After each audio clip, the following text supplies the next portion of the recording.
O Senhor esteja convosco. Ele está no meio de nós. Proclamação do Evangelho de Jesus Cristo segundo Marcos. Glória a vós, Senhor. Naquele tempo, Jesus foi a Nazaré, sua terra, e seus discípulos o acompanharam.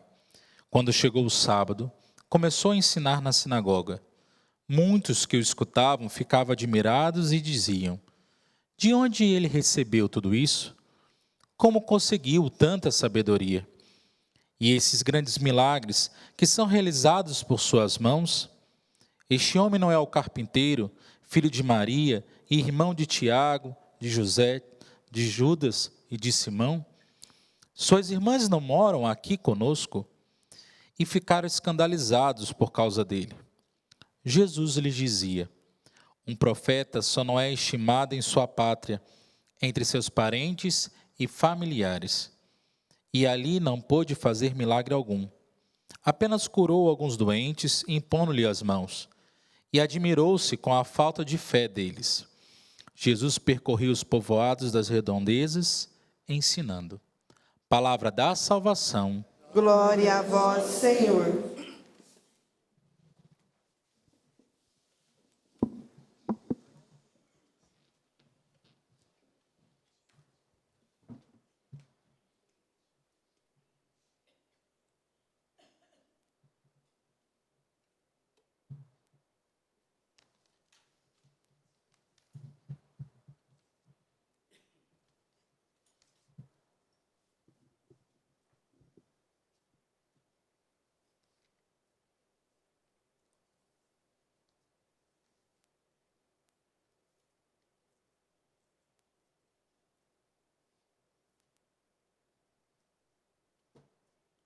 Deus é rico em misericórdia, sua misericórdia que se estende de geração em geração,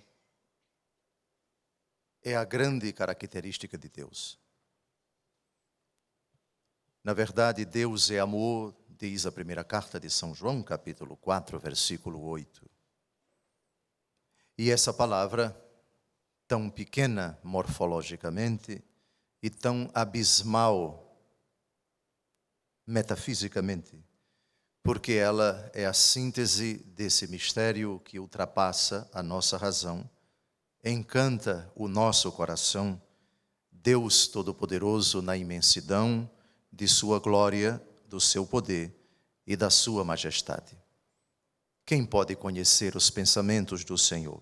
Quem consegue abarcar a perfeição de sua lógica, de sua providência, de sua razão, do seu amor para conosco, cujos passos são tão belos. Os pés do mensageiro que anuncia a paz são os pés de um Deus que entra na nossa história, criando, chamando, salvando e santificando por meio de Jesus Cristo na força do Espírito Santo. Nas leituras que nós acabamos de ouvir, esta misericórdia se revela com três, digamos, pedagogias tão aparentemente diferentes, mas todas elas convergentes em Deus. Não existe diferença em Deus quando Ele age. O que existe para nós, na lógica humana, é aquilo que parece uma contradição, uma mudança, uma transformação, mas em Deus não existe absolutamente isso. Ele não só é imutável, mas também é coerente quando age. O agir segue o ser, já dizia um paradigma escolástico. Deus agindo não contradiz-se com aquilo que Ele é, e aquilo que é Deus corresponde à sua ação. Na primeira leitura que nós acabamos de ouvir, nós temos duas manifestações da misericórdia imutável de Deus, a sua correção e o seu arrependimento. Pode parecer, na lógica, digamos, laxista, de uma suposta, autêntica e respeitosa educação da liberdade do ser humano, hoje tão propagada. O ser humano precisa ser respeitado na sua autonomia, precisa aprender a tomar decisões e não podemos forçá-los, não podemos coagi-los, muito menos tolher a sua liberdade, porque isso feriria a dignidade da natureza humana, sustenta uma certa educação cujas consequências são as piores possíveis e bastante nítidas em muitas escolas e em muitas famílias, onde as unhas dos filhos, dos subordinados, dos alunos cresceram tanto que professor hoje praticamente não tem autoridade, cujos pais dentro de casa são verdadeiros escravos dos seus filhos, porque esse princípio básico, o ser humano precisa ser respeitado, ninguém pode impor absolutamente nada para ele, ele é que decide e não pode nenhuma força externa, nenhuma autoridade dizer o que é que os bichinhos de pelúcia, as crianças, os alunos podem ou não fazer. Punir, inimaginável. Tolher, absolutamente fora de propósito. Mas não é essa a lógica de Deus. Misericórdia sem correção não é misericórdia. Misericórdia sem punição não é absolutamente misericórdia. Escutemos o contexto da primeira leitura de hoje, lição tão importante para esses tempos difíceis que estamos vivendo. O grande rei Davi, depois de ter consolidado a unidade política e religiosa das 12 tribos de Israel, agora está diante de um reino absolutamente delimitado, respeitado. Temos já, depois de Saul, cujo reinado foi um fracasso, estamos no início do século X antes de Cristo, nós temos um rei que goza de imenso prestígio no Oriente Médio, um rei que é respeitadíssimo pelo seu povo e decide fazer um recenseamento. Essa narrativa do segundo livro de Samuel, no capítulo 24, versículos de 9 a 17, tem o seu paralelo no primeiro livro das Crônicas, capítulo 21, versos de 1 a 17. E nessa narrativa do livro das Crônicas é dito que foi o diabo quem colocou no coração de Davi o propósito de fazer o recenseamento. Pergunta-se, mas qual é o mal, qual é o problema de se fazer um censo para saber quantas pessoas existem, quantos soldados, quantas pessoas aptas para a guerra e outros dados relevantes do ponto de vista sociológico, político, econômico, social? O problema está naquilo que isso poderia despertar no coração de Davi. A petulância, o orgulho, a vaidade de uma pessoa que tudo recebeu de Deus e agora faz este censo para se autocomprazer. O censo desagradou a Deus. Davi, apesar de ter sido advertido pelo seu general Joabe, para que fazer isso? Qual a necessidade? Mas ele fez impor a sua vontade. Ocorre que depois que o censo é feito, Davi se arrepende. O que Davi tinha de petulante em certas ocasiões, tinha também de humilde. O Salmo 50, eu reconheço toda a minha iniquidade, o meu pecado está sempre à minha frente, foi redigido por ele, depois que desmascarado pelo profeta por ter cometido 2 graves delitos: o adultério com a esposa do seu general Urias e o assassinato deste, a pedido dele, para ficar com a sua esposa. Aqui, no contexto da primeira leitura de hoje, Davi cai em si e toma consciência do erro que ele cometeu. Cometi um grande pecado ao fazer o que fiz, mas perdoa a iniquidade do teu servo, porque procedi como um grande insensato. Sim, sem dúvida alguma, Deus Todo-Poderoso é misericordioso e o pecado, quando acusado com humildade, possibilita da parte de Deus o perdão instantâneo. A misericórdia de Deus, ela é infinitamente pontual e não se procrastina, ela é incondicional. Mas uma coisa é o perdão da culpa, outra coisa é a reparação da pena. Mesmo arrependido, Davi precisa ser purificado. Mesmo chagado e já com lágrimas nos olhos por ter cometido um desatino, Davi precisa aprender por um caminho carinhosamente misterioso. Que preferes 3 anos de fome na tua terra, 3 meses de derrotas diante dos inimigos que te perseguem, ou 3 dias de peste no país? Você tem 3 alternativas para aprender. Zaqueu, no Evangelho segundo Lucas, capítulo 19, roubou muito tempo, extorquiu muito tempo, defraudou muito tempo. Jesus, não obstante, foi à sua casa. Ele de pé, arrependido, porém, sentiu a necessidade, apesar de ter sido visitado por Jesus e perdoado por este, de reparar o mal cometido. Vou distribuir metade dos meus bens aos pobres, e se defraudei alguém, vou restituir 4 vezes mais. É a clássica distinção entre o mal da culpa e o mal da pena. Quando cometemos um pecado, adquirimos 2 responsabilidades diante de Deus: a culpa e a obrigação de reparar as consequências do pecado. Quando nos arrependemos e pedimos perdão a Deus, Ele nos perdoa da culpa, mas não nos exime da pena. A pena é a obrigação de reparar o mal cometido. Por isso, a misericórdia de Deus vem ao encontro do homem por meio do profeta Gade. Escolha uma dessas 3 purificações. Ele, então, escolhe a peste. E depois de 3 dias de muito sofrimento, onde morrem milhares de pessoas, precisamente 70 mil homens da população, ele apela para a misericórdia de Deus, que arrepende-se do mal e diz ao anjo que exterminava o povo: basta, retira agora a tua mão. Aqui está uma outra manifestação da bondade de Deus, o seu arrependimento. Mas antes de falarmos dessa expressão um pouco estranha para Deus, como Deus, que é perfeito, pode voltar atrás? Em Deus não há vestígio de mudança. Como compreender o arrependimento de Deus? Antes disso, vamos voltar ao problema da peste. Vamos voltar ao problema da correção. A correção, disse eu no início da homilia, é prova da misericórdia de Deus. Provérbios, capítulo 3, de 11 a 12.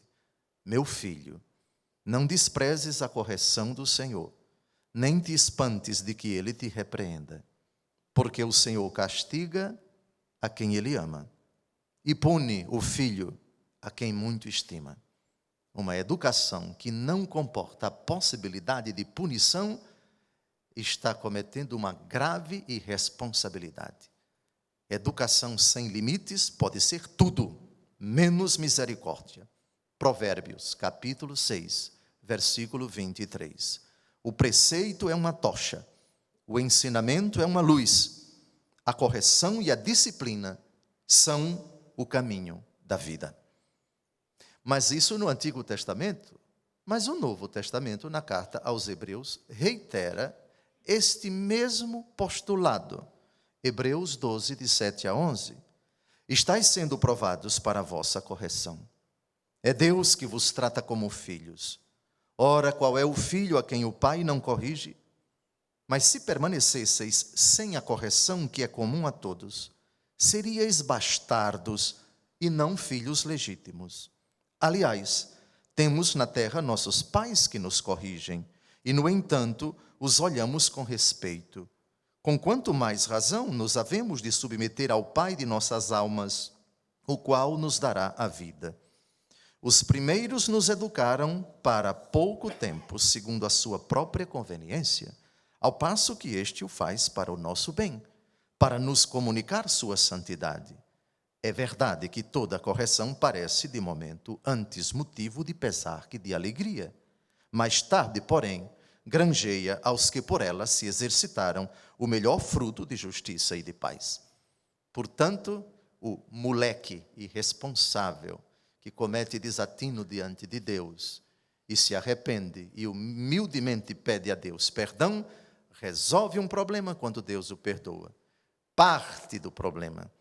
É preciso que ele seja corrigido. É preciso que ele repare todos os males, até o último centavo. Jesus fala do purgatório em Mateus capítulo 5, de 23 a 25. Se estás para trazer a oferta ao altar e ali te lembrares de que teu irmão tem algo contra ti, deixa a oferta no altar e vai primeiro reconciliar-te com teu irmão. Toma sem demora este caminho, para que não suceda que ele te entregue ao juiz, o juiz te apresente ao carrasco e o carrasco te ponhas em prisão. Em verdade te digo, de lá não sairás, até que tenhas pago o último centavo. Não se pode brincar com o amor de Deus. É tolo e comete um risco muito grande, está se arriscando tremendamente aquela pessoa que acha que o amor de Deus é bobagem e que ele é razão, legitimação para praticar qualquer pecado. Ninguém brinque com a bondade de Deus. A misericórdia de Deus é tudo menos idiota. Qualquer pecado, ainda que um pecado venial, vai exigir uma reparação.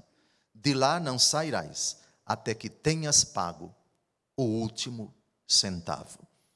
Agora tratemos do arrependimento.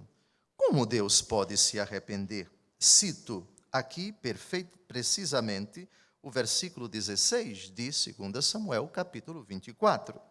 O Senhor arrependeu-se desse mal e disse ao anjo que exterminava o povo: basta, retira agora a tua mão.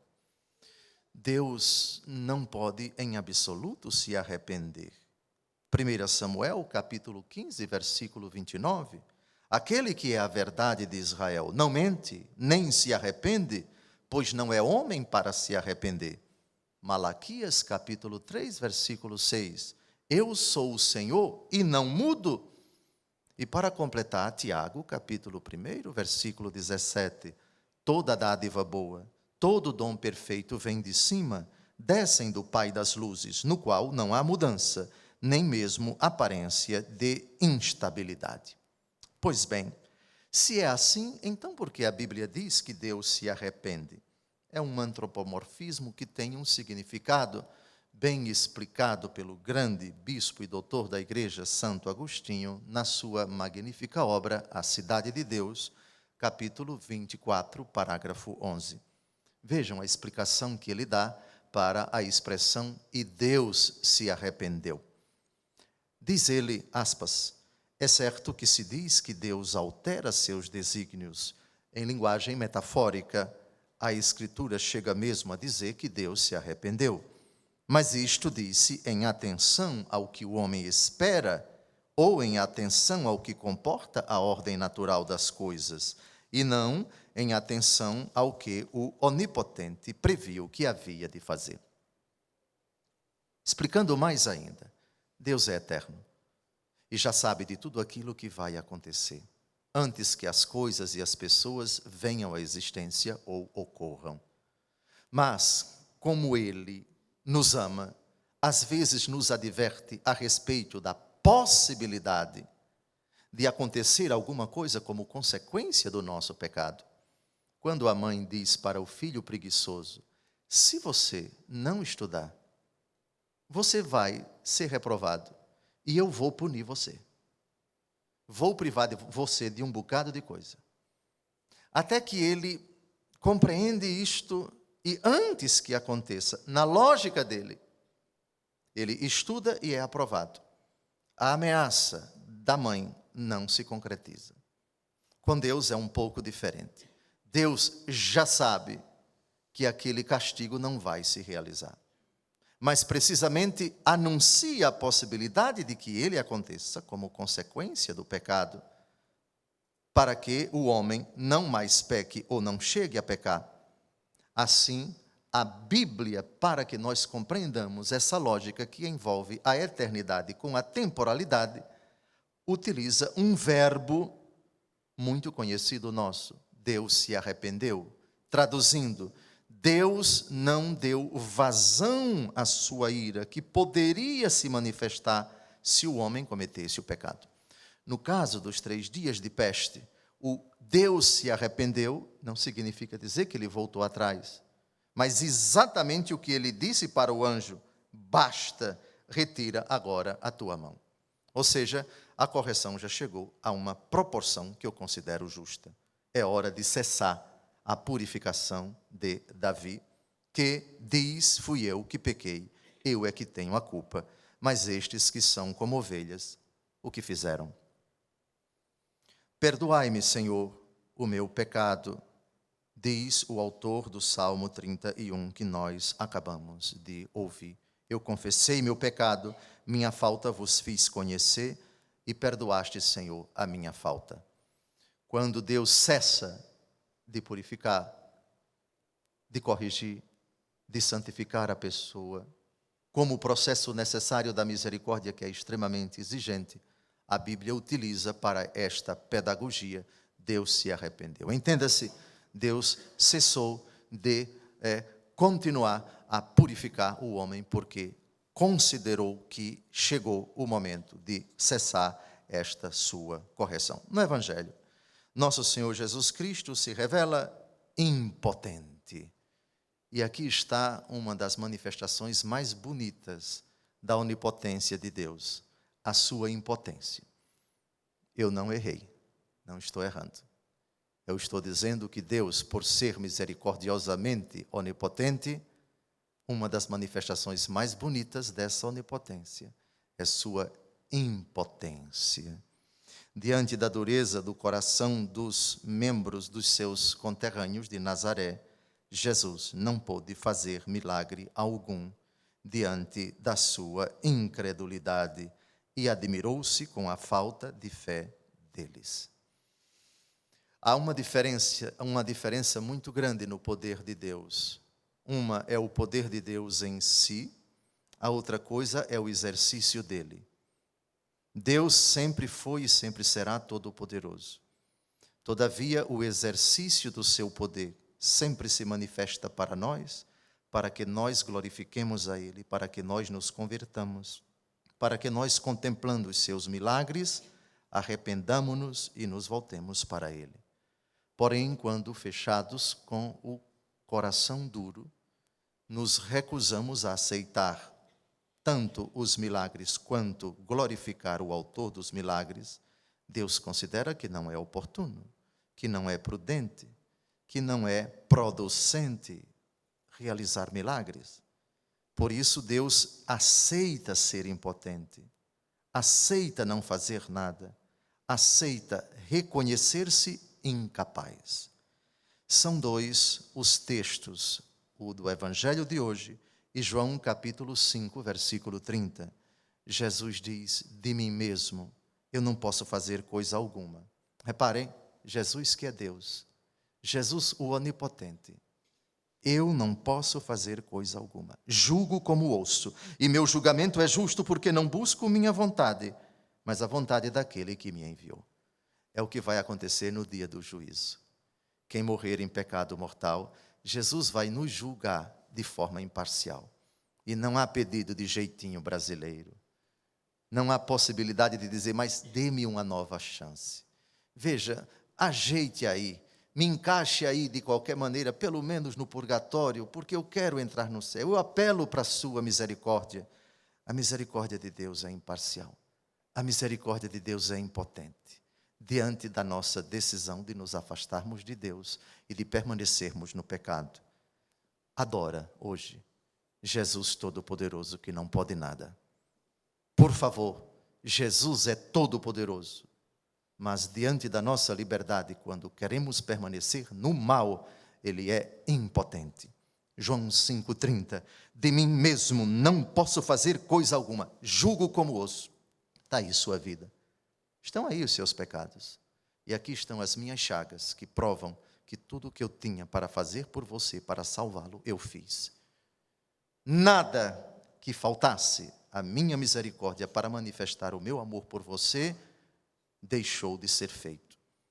Julgo como ouço, não posso fazer coisa alguma. E Jesus não pôde fazer coisa alguma. A misericórdia de Deus na primeira leitura que corrige. A misericórdia de Deus na primeira leitura que se arrepende. A misericórdia de Deus no Evangelho que se torna impotente.